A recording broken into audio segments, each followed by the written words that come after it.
Hello, everyone. Namu Myoho Renge Kyo. Thank you so much for being here. I appreciate your participation. Now, letter to Shomitsu-bo is his name. A monk at Seiji Temple. Yeah, Shomitsu-bo. This is a teaching letter. Teaching in that it not only represents Nichiren's scholarly understanding of the transmission of Buddhist teachings since the days of Shakyamuni's oral sermons, and their transition from culture to culture within India and then into China and through Korea and then Japan, and the inherent interpretations that happened.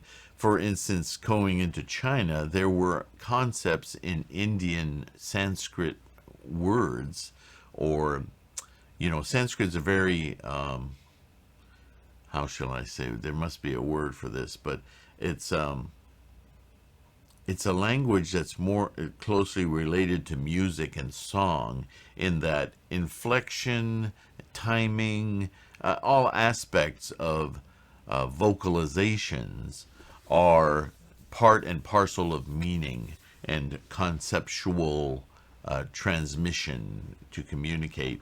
So moving into China, which has a different paradigm of language creation, there were conceptual thoughts, words, for lack of a better word, they just didn't translate into the idioms of China. So they actually had to create new idioms in Chinese characters to conceptualize the ideas from Sanskrit. And this is through any language, right? I'm dealing with the same difficulties of these English translators throughout hundreds of years, having their own perspectives inculcated in the translation of what has no business being in their Christian background, theologically, I was going to say impaired, but influenced usage of language and concepts, right? So consequently, and I think that there are organizations who've actually purposely taken advantage of those slippery words in trying to spread the thoughts of Buddhism into the West, using words from the West that are steeped in religious connotations and explorations, and apply them to Buddhism, which is really, really corrosive as far as I'm concerned. It really misleads the Buddhist student to relate concepts in Buddhism to pre-existing concepts in Western religious tradition, like faith and gods and beliefs and those kinds of things. They simply don't belong in Buddhism at all. So a big part of my inspiration to do these videos and to reach out to people with the website and other information is to address those very corrosive language elements that mislead the student of Buddhism. I don't catch them all, and I don't catch them all the time, but I make as strong an effort as I possibly can, because Buddhism is just so clear a description of reality for us to grasp what our minds are doing, how our minds lead us forward rather than our true natures leading our minds forward. That may sound like a subtle difference, but it's profound. And Buddhism is all about that profundity of difference. So, Nichiren touches on this in his mission to clarify the true teaching of Buddhism to his Japanese authoritarian audience. And as I say this, we're about to enter the portion of this letter that's written in question and answer form, a device often used throughout the history of Buddhism. So here we go. Nichiren continues. Question. Why do you alone spew forth such negative words about other people? Now, this is a question asked in this form of Nichiren himself. So he's trying to interpret, or not interpret, but foresee questions that his audience might have. And in the scope of this letter, because this is a teaching letter, he's also preparing the Shomitsu-bo, the recipient of this letter, for this kind of questioning. So he's sharing this kind of questioning, putting himself in the position of the one to answer, to demonstrate how Shomitsu-bo might want to answer this kind of a question. And so he picks very logical questions that he knows that people who are Nembutsu followers or true word followers and so on and so forth, not practicing Lotus Sutra, who hear somebody like Shomitsu-bo at Saichiji, or not at the temple, but in daily life, asking him or interrogating him onto why he's following the doctrine of Nichiren and the Lotus Sutra. And one of the questions that will certainly come up as Shomitsu-bo endeavors to answer is, why do you alone spew forth such evil or negative words about other people? Right? A logical question. How can you consider yourself to be practicing Buddhism correctly if in the process of doing so you justify your practice by saying all these negative things about other people?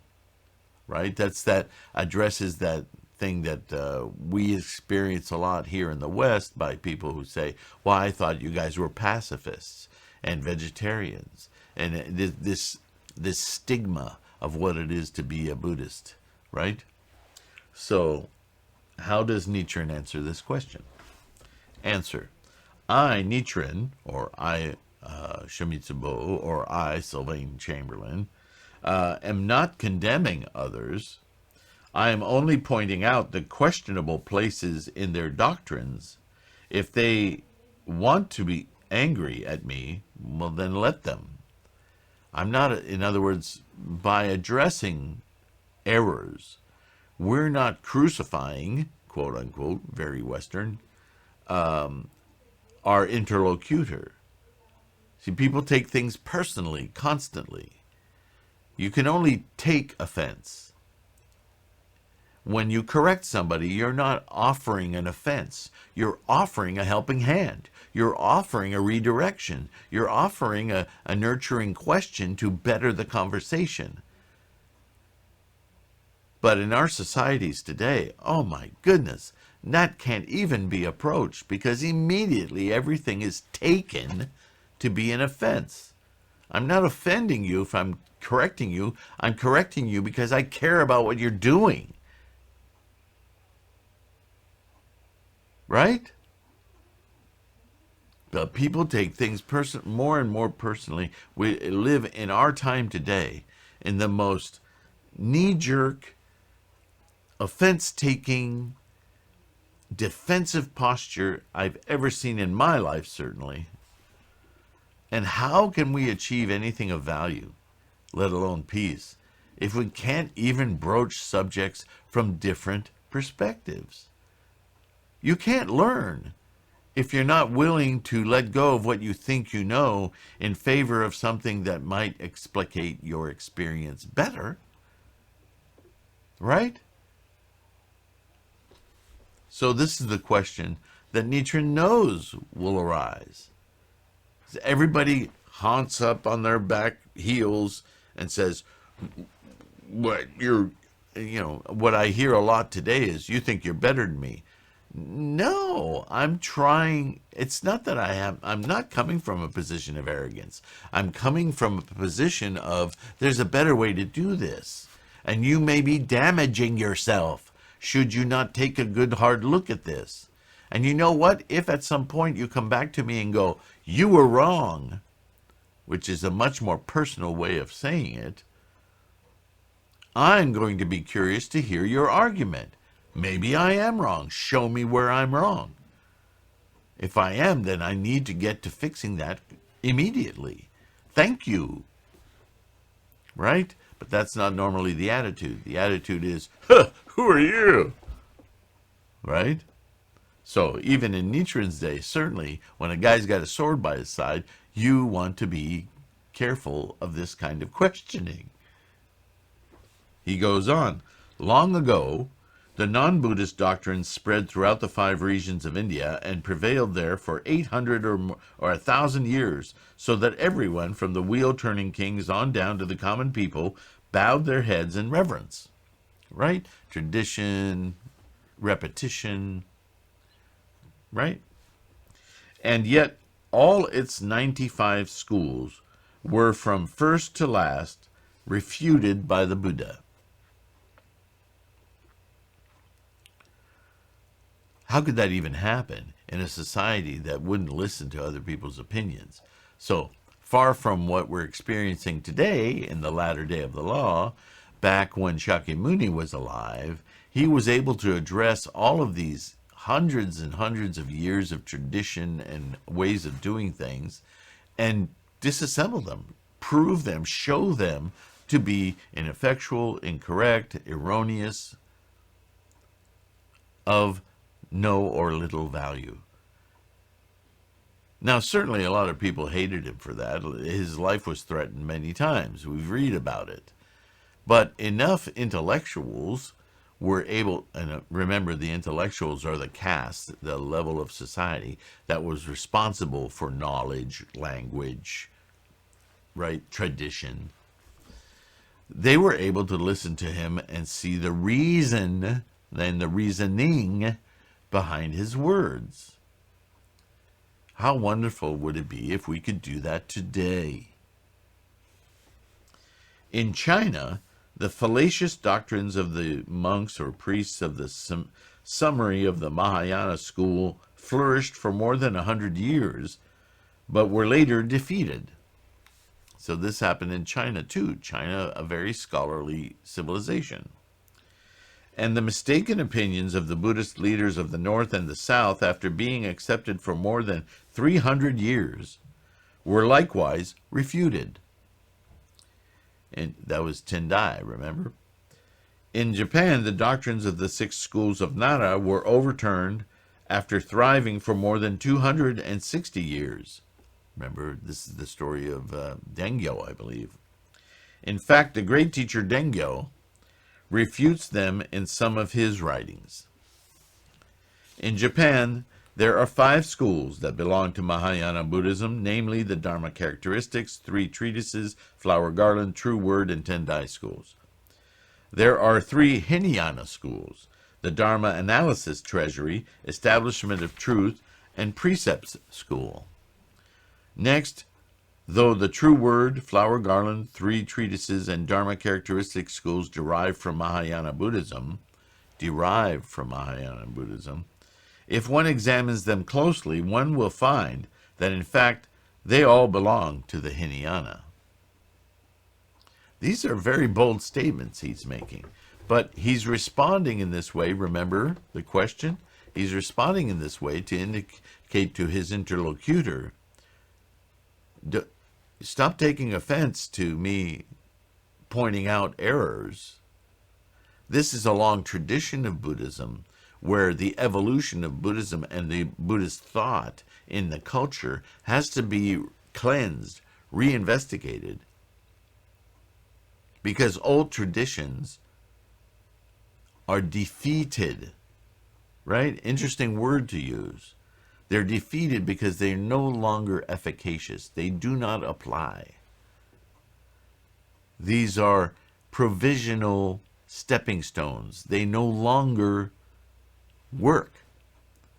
They're no longer of value. Therefore, they are defeated as ways of practice. He goes on, A school may be defined as something that encompasses all of the three types of learning, namely precepts, meditation, and wisdom. Leaving aside meditation and wisdom, we should note that by means of the precepts they uphold, the various schools can be clearly divided into those of Mahayana and of Hinayana. Neither the Toji branch of the True Word School nor the Dhamma Characteristics, the three treatises, or the Flower Garland School has its own ordination platform for administering the precepts, and therefore they must use the platform at Todaiji Temple. This means that they are binding themselves to the precepts put forth by the precept school, a Hinayana school, which are no better than donkey's milk or stinking excrement. In terms of the precepts that they observe, therefore, all these schools are to be classified as Hinayana. So that's interesting. Hinayana being the very early spread of teachings, of early sermons of Shakyamuni Buddha that were meant to begin the journey of understanding of mental consciousness in people who had no concept of the relationship between samsara, their bodies, and their mind. Their concepts were very mystical, magical, and they simply were not ready to start understanding the insights of Buddhahood or Buddhism. And so these early teachings were very preparatory in nature, and the culmination of those teachings was to reach a point where you finally understand how your mind and the environment are connected. But that doesn't get you to Buddhahood. That only gets you to a place of understanding where you're ready to start thinking about how to liberate yourself from this mundane world without leaving it, right? They're still attached to the body. An arhat is still attached to the body. An arhat is thinking that enlightenment will come after he or she dies. Well, he dies, because in Hinayana, women can't even get there. So, because of those kinds of thoughts, or in spite of them, the precepts, the rules for being a Buddhist at the time, were built around that lack of depth of understanding. And so for somebody to call themselves a Mahayana Buddhist, a more evolved thinker with more latter teachings on developing their Buddha nature, but to follow those early rules, quite a contradiction. And therefore, the lowest common denominator is those early rules and precepts, which destroy any value of the so-called Mahayana schools that come after it. If they're following the same rules and precepts, those are based on earthly, mundane existence and enlightenment after death, which that's just not Mahayana. So that's Nichiren's point here. And more to the point, if you don't point that out, point, if you don't make an issue of that and demonstrate why it's an error, then you are not practicing Buddhism correctly. You are guilty of allowing this misperception to continue to propagate. So it's not that you're offending your interlocutor. You're trying to rescue them from this misinterpretation and rote repetition of blinding errors in their practice. That's bodhisattva, right? The great teacher Dengyo received instruction in the teachings of the two schools of Tendai and True Word in China, and brought them back to Enrakuji on Mount Hiei. But in urging the establishment of an ordination platform for administering the precepts, Dengyo referred to the perfect meditation, perfect wisdom, and perfect precepts of the perfect and intermediate enlightenment of the Tendai or Tendai school. So it appears that he did not think it proper to use the term true word school alongside the name Tendai school. In the memorial that he submitted to the imperial court, he refers to the concentration and insight and the Vairochana discipline practices of the Tendai school, and the oath concerning the precepts that Dengyo handed down to his disciple Chikaku, in fact, speaks of, quote, the concentration and insight and the Vairochana discipline practices of the Tendai Lotus school, with the term true word school clearly omitted. So, one of the things Dengyo was trying to establish in Japan was a new,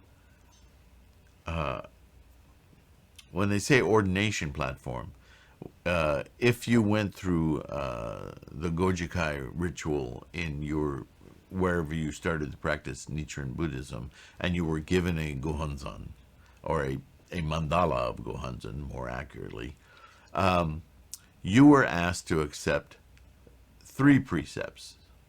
I was going to do that at first. 3 precepts. Not 255 or 1,000 and all of these Hinayana precepts. The rules have changed, right? And so you need to accept your innate Buddha nature. You need to, well, it'll vary upon where you got, because some Nichiren sects want you to accept Nichiren as the original Buddha, which is nonsense. But the reality is that the precepts are about your Buddha nature, Gohonzon, the housing of that Buddha nature, and the realization of that Buddha nature. Loosely stated, those are the 3 precepts that we follow as Lotus Sutra practitioners of the Nichiren school. All right? And Dengyo, trying to establish a change in these ancient Hinayana precepts, was trying to establish precepts based on the meditation of the Tendai school and the the Vairochana discipline practices of the Tendai school had to do with the conduct of monks during Tendai's tenure. And it was about how you meditate, how often you meditate, and what you meditate about. Greatly simplified precepts, and you can look into those independently. I don't want to go into all of it here because it'll take too long. But understand, he was trying to change this framework. This ordination platform is about inducting yourself seriously into the study of Buddhism. Basically, to become a monk, which you've heard in other videos. I've told you the monk today in modern terms would be the dedicated student. Not just the casual learner, but when you dedicate your learning and become a student of Buddhism, you are accepting the responsibility of a monk. In other words, to become enlightened, right? That later changed as Dengyo sought to establish his own ordination platform, and that's a whole nother subject as well I won't get into. But suffice it to say that Nichiren is pointing out again that a great deal has been done in the recent history of Japan, as was done in China with Tendai, a move away from these early teachings and the rules that they implied, which actually prohibit further growth in Mahayana, or the great vehicle, the one vehicle, the Lotus Sutra vehicle, Myoho Renge Kyo, of the establishment of immediate, perfect, complete enlightenment now, in this lifetime, immediately. Not after you die, not in some other realm, blah, blah, blah, blah. The Tendai school, he's still answering that original question, by the way. The Tendai school, Lotus school, is known as the Buddha-founded school, having been established by Shakyamuni Buddha himself. The true word school was the invention of ordinary persons, and its scholars and teachers of later times were the ones who began to use the term school to describe themselves. However, they ascribed the founding of their school to the thus come one Mahavarachana and Bodhisattva Maitreya. Nevertheless, only the single school devoted to the Lotus Sutra conforms to the true intent of Shakyamuni Buddha. So that's a very important point. Just because these other teachers were able to find a mechanism in the teachings to claim superiority over everyone else by using an imaginary Buddha and an imaginary Bodhisattva that never were instantiated in this realm, but only in the expedient means, teachings, right? Exemplary teachings of Shakyamunis. They subvert Shakyamuni entirely and claim that they know best, and the way you claim you know best is by calling what you say a school, somehow giving it a credential that it doesn't deserve. The Hinayana teachings are divided into 2 schools, 18 schools, or even 20 schools. There were a lot of derivations in the early teachings of Buddhism by, again, teachers who probably were inspired by certain parts of the sermons they heard from Shakyamuni at the time, and they went back to their villages and, wanting to claim their superiority, took their understanding and made that the basis of Shakyamuni's teachings, inculcating their own prejudices and their own desires of the day. So there were some very nihilistic interpretations, and that suited that township or that group of people for a while. There were many different instantiations of Hinayana-style teachings from the early teachings of Shakyamuni as they spread throughout the country. Again, the way these teachings were spread was word of mouth, and there's a danger in that, of course. A danger of loss of accuracy, right? But in essence, they all expounded a single principle, namely the impermanence of all phenomena. That was the gist of the early teachings, trying to get human beings to understand that things, although they may appear permanent, real, this, that they're constantly in change. There's nothing permanent. That's a very hard thing to get across, even today, to somebody, that this computer will at some point not exist anymore. It's very hard because we're so attached to things. See, that's part of attachment, is the refusal to see the reality of temperament impermanence. That things come into being, they arise, they fall away. They arise, they fall away.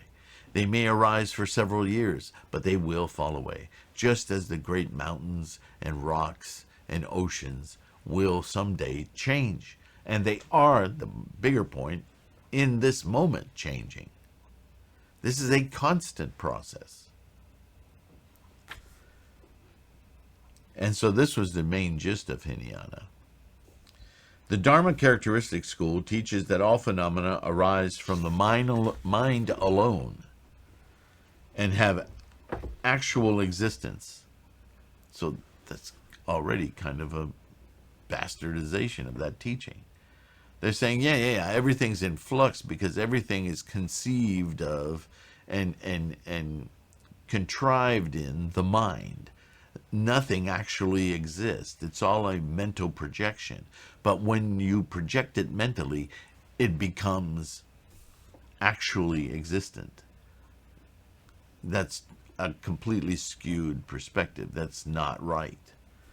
There are countless different schools belonging to the Mahayana teachings, but insofar as they subscribe to this view, that the mind alone produces all phenomena, and that phenomena have actual existence, then they may be regarded as constituting a single school, a Hinayana school, an incorrect Hinayana school at that.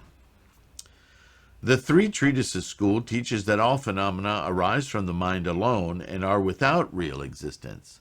That's a different interpretation of that initial Hinayana teaching of impermanence, that everything is constructed in the mind and that nothing actually exists.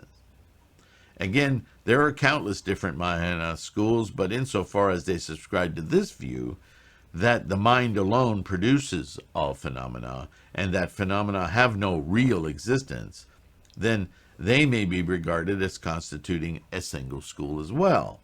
So all these schools stress one or the other of two partial truths of the Mahayana, that phenomena have actual existence and that they are non-substantial in nature, which is closer to the Mahayana teaching, which is neither of those, but it's closest to those.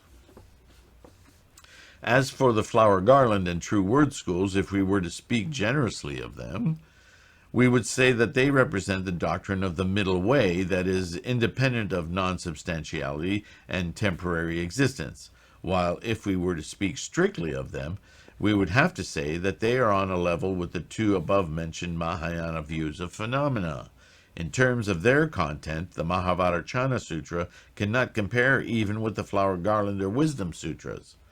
But because so many distinguished persons still put their resolute mind and conviction in the Mahavajracana Sutra, the situation is rather like that of a king who bestows his love on a woman of humble station.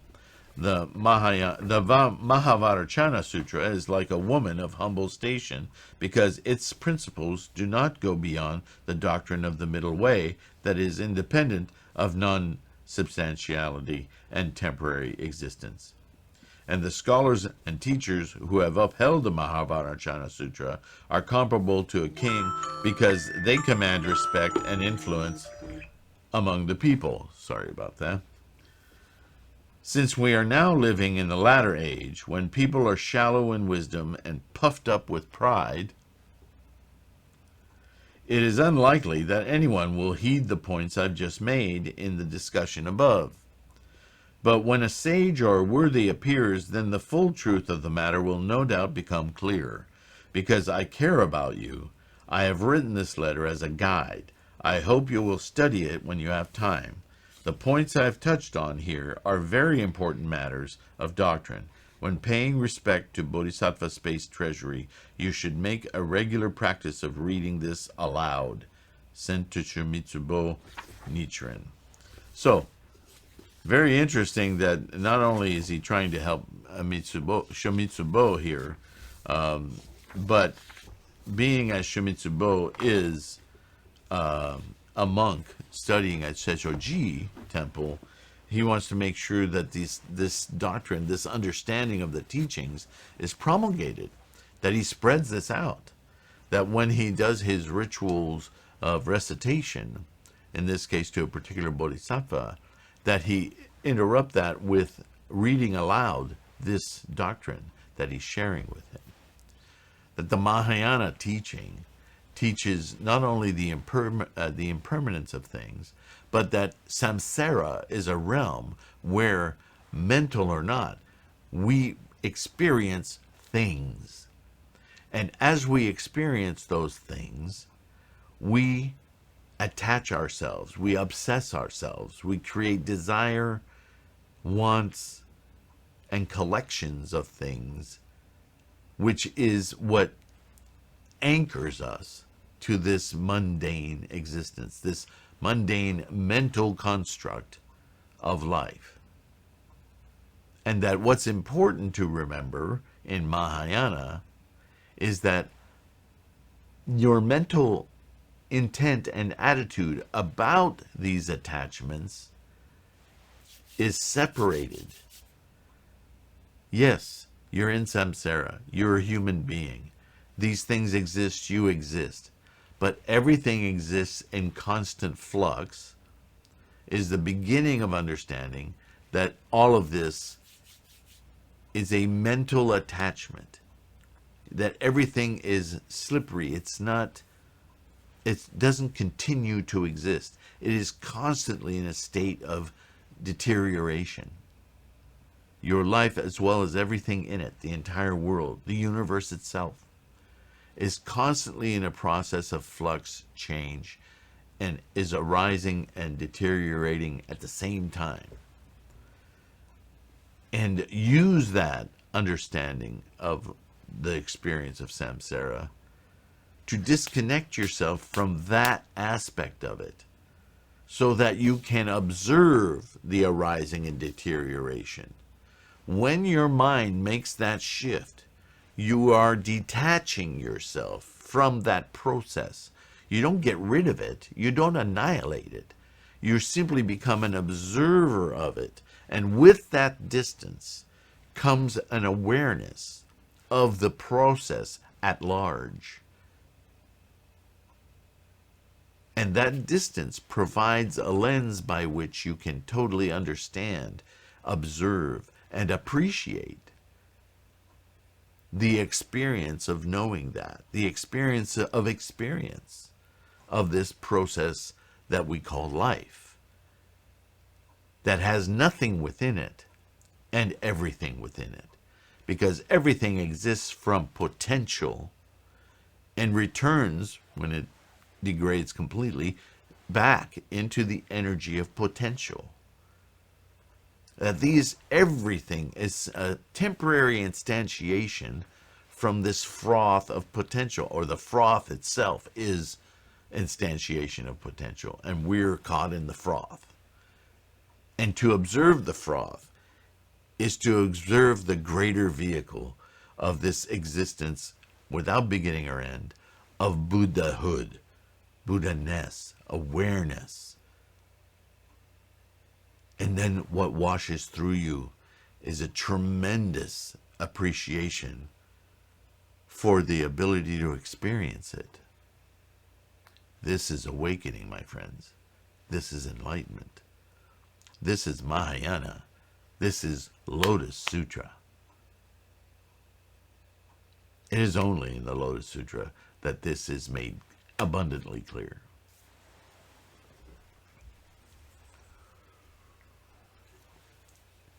I think with that, without creating a whole nother video here, and there's a lot of possibility in this one,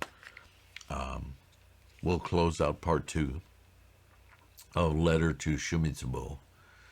I hope this brought up some questions as well as insights for you.